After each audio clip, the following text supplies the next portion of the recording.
पूल संसदीय मंडळाचा हा सुवर्ण महोत्सवी अभ्यासवर्ग आहे. विधानसभेच्या हिवाळी अधिवेशनाच्या काळात सातत्याने आणि नियमितपणे या अभ्यासवर्गाचं आयोजन केलं जातं. याबद्दल मी मंडळाचं अभिनंदन देखील करतो. त्यांना खूप खूप शुभेच्छा देतो. या अभ्यासवर्गाला उपस्थित असणाऱ्या सर्व विद्यार्थ्यांचं पण मनापासून अभिनंदन, त्यांना शुभेच्छा. दरवर्षी हा कार्यक्रम होतो. या अभ्यासवर्गामध्ये एक प्रकारे या राज्याचं आणि या देशाचं भवितव्य देखील घडताना आपण पाहत असतो. आज इथं पॉलिटिकल सायन्स आणि पब्लिक ॲडमिनिस्ट्रेशनचे विद्यार्थी आलेले आहेत. मगाशी देवेंद्रजी म्हणाले काही लोक निवडणुका लढवतात, सगळेच काही जिंकत नाहीत, पण काही सगळेच पोचत नाहीत, काही पोचतात, काही मध्ये रस्त्यात राहतात. परंतु आपण पोचलेला आहात, आपण सर्वजण फार भाग्यवान आहात. पण असं असलं तरी सुद्धा तुमच्यापैकी काही राजकारणातही येतील, आमदारही होतील, खासदारही होतील, लोकप्रतिनिधी होतील आणि काही प्रशासनात देखील येतील आणि काही प्रसार माध्यमं आहेत, व्यवस्थापन जे आहे त्याच्यामध्ये देखील काही जातील. सगळ्यांनीच राजकारण आणि प्रशासन हे समजून घेणं आताच्या समाजाची काळाची गरज आहे. या दोन्ही गोष्टी तसं पाहिलं तर सोप्या नाहीत. दुर्दैवाने आज राजकारणी मंडळी आणि प्रशासनातील मंडळींबद्दल जनसामान्यांचा तसं पाहिलं तर पूर्वीसारखं मत आदर कमी होत चाललाय. परंतु जेव्हा तुमच्यासारखे विद्यार्थी इथे येतील आणि जेव्हा हे सगळं समजून घेतील तेव्हा लोकांच्या मनातले देखील गैरसमज दूर होऊ शकतील. कारण आपलं राज्य संसदीय कार्यप्रणालीला आणि प्रणालीमध्ये देशात आघाडीवर आहे. अनेक मोठे कायदे, क्रांतिकारी कायदे विधिमंडळाच्या माध्यमातून झाले. अनेक थोर नेते, विधिमंडळ सदस्यांनी आपल्या अभ्यास आणि कार्यकर्तृत्वानं विधिमंडळाचा त्या काळामध्ये आपापल्या परीने गौरव देखील वाढवलेला आहे. आणि म्हणून आपल्या विधिमंडळाला फार मोठी थोर अशी एक परंपरा आहे. सभागृह हे सार्वभौम असतं. त्याचं पावित्र्य, गांभीर्य हे आम्ही लोकप्रतिनिधी राखत असतो, राखण्याचा प्रयत्न करत असतो. खरं म्हणजे विधिमंडळ म्हणजे एक प्रेरणेचा आणि ऊर्जेचा एक प्रचंड मोठा असा जनरेटर आहे, असं म्हटलं तर वावगं ठरणार नाही.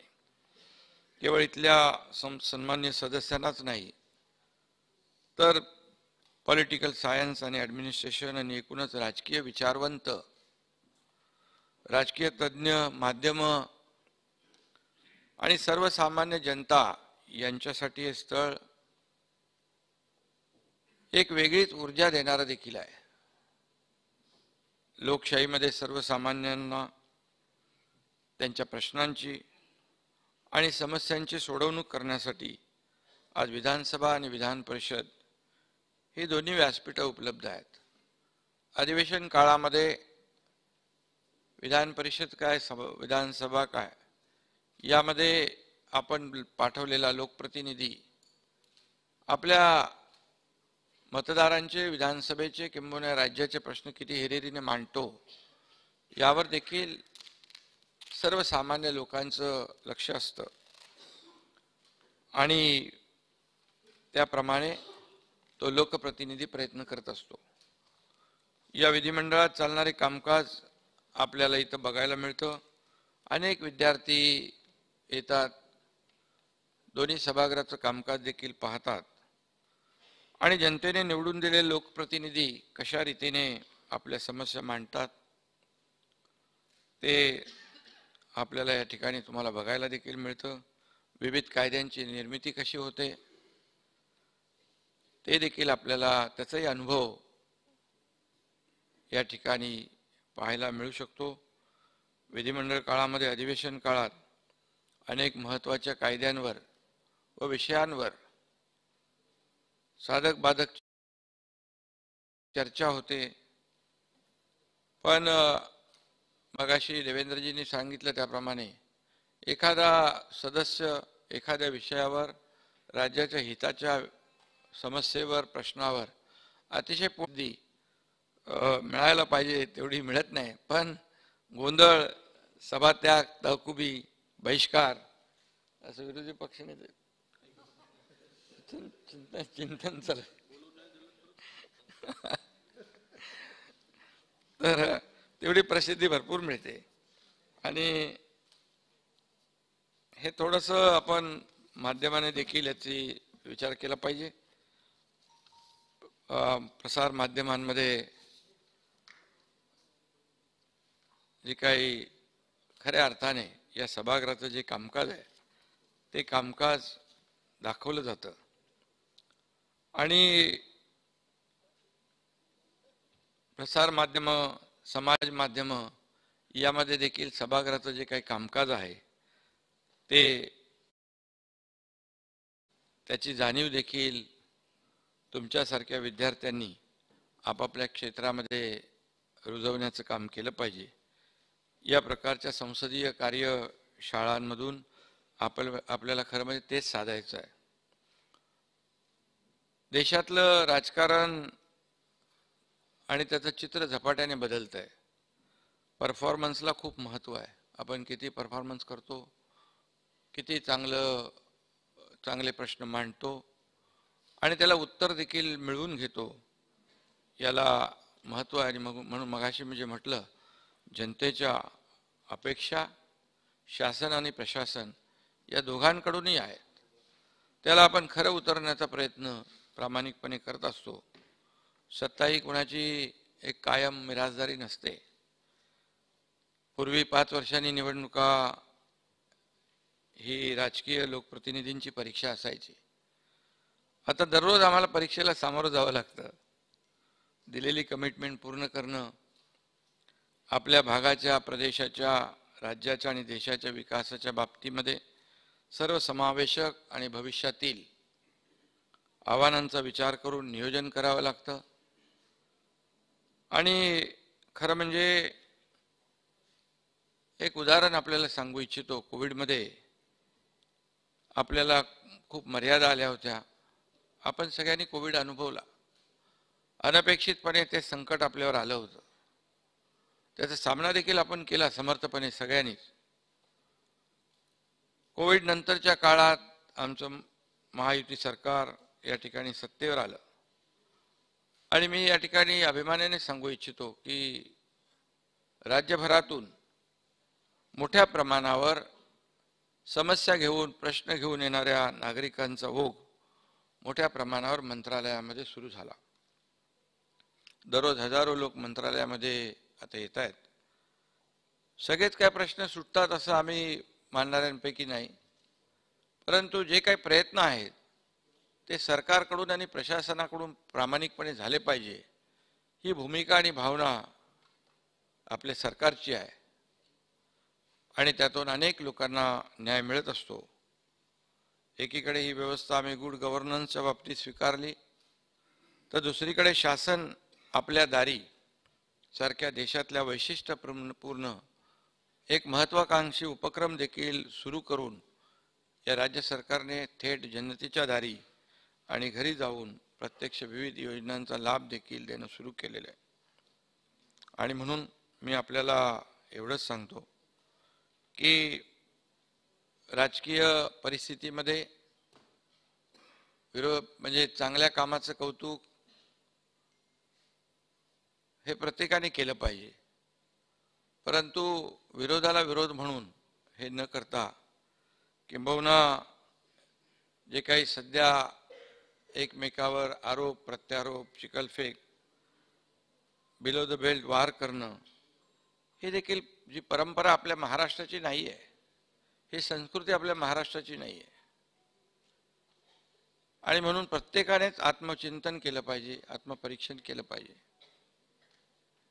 आपण